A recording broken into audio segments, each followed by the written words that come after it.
How do we tell good authors and source material from bad?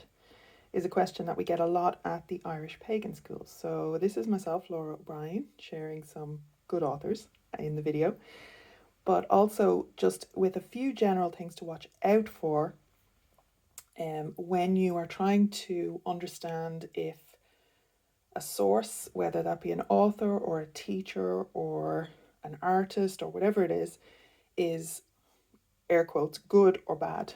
Okay? So a few general things to look out for would be non-native source materials. So if they are providing references that are all non-native sources, that is definitely a big red flag. You also want to look for the author's relationship to the source culture.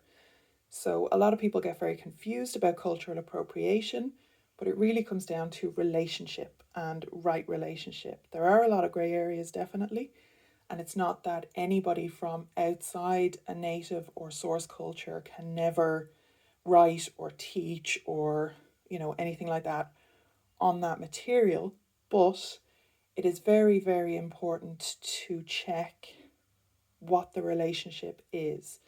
So, is this person giving back to the source culture and contributing to the source culture as much, if not more, preferably, than they are taking or profiting from the source culture? So, if it's a one-way street, sorry, whatever way you slice and dice it, that is definitely cultural appropriation. Okay? So, another thing to watch out for in, say, the Ogham would be whether,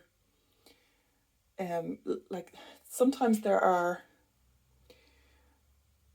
very obvious, to anybody who has studied the material, there are very obvious neo-pagan or new age elements. So with the Morrigan, that would be maybe maiden, mother and crone references.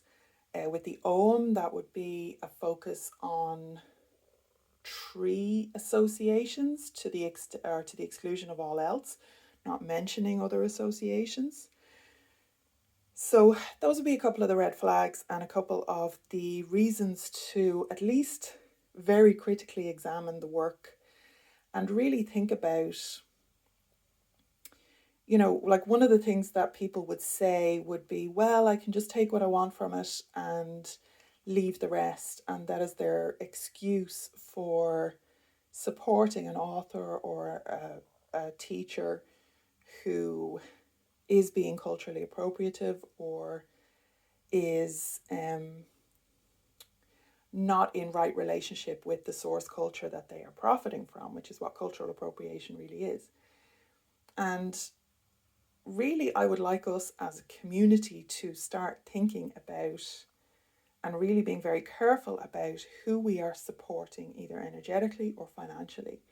And, really remember my own personal motto, and there's many variations of it, would be what you feed will grow. So just a really quick rundown while we're here talking about bad sources, here are some good sources. So on screen we have The Celts, A Chronological History by Daithí Ó. Anything by Daithí Ó is going to be worthwhile. There are, from a pagan point of view, there are a couple of elements that are a little bit outdated, but from a folklore and mythology point of view and a history point of view, he is totally he's dead now, R.I.P., but he's very spot on. So Professor Daithí Ó is definitely worth, and he is a native source. Here we have two non-native sources, which I wanted to be very careful to include as well, because again, it's not about only ever supporting native source material, but it's about being very careful that the people that you are supporting are contributing to the culture.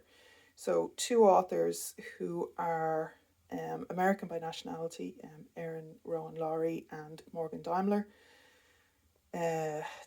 Laurie is living in Italy now, but is from the States originally. So the Morrigan, Meeting the Great Queens, and there is another Pagan Portals book by Daimler, Raven Queen, I believe it's called. I wrote the foreword for it, so I should know. But those two are very, very well worth getting. Probably essential actually for anybody who's studying the Morrigan. The Ogham source book that I recommend is Ogham Weaving Word Wisdom by Erin Rowan Laurie. And again, both of those meet those criteria and do not generate those red flags. And then back to two more native authors for fairy stuff. I highly recommend Eddie Lenihan. This book called Meeting the Other Crowd, The Fairy Stories of Hidden Ireland. Anything by Eddie or Edmund Lenihan is definitely worth getting your hands on. And then for mythology and stories, you really should have The Celtic Heroic Age, literary sources for ancient Celtic Europe and early Ireland and Wales. So it's not just Irish specific, which we usually do focus on. There's a lot of Irish material in there by Kosh and Carey, both of whom are either based in Ireland or have worked significantly in Ireland. As far as I know, definitely John Carey has. And highly worth having all of these books on your shelf. Okay, so hopefully that's been useful to you, and keep tuned in for more informative videos such as this from the irishpaganschool.com.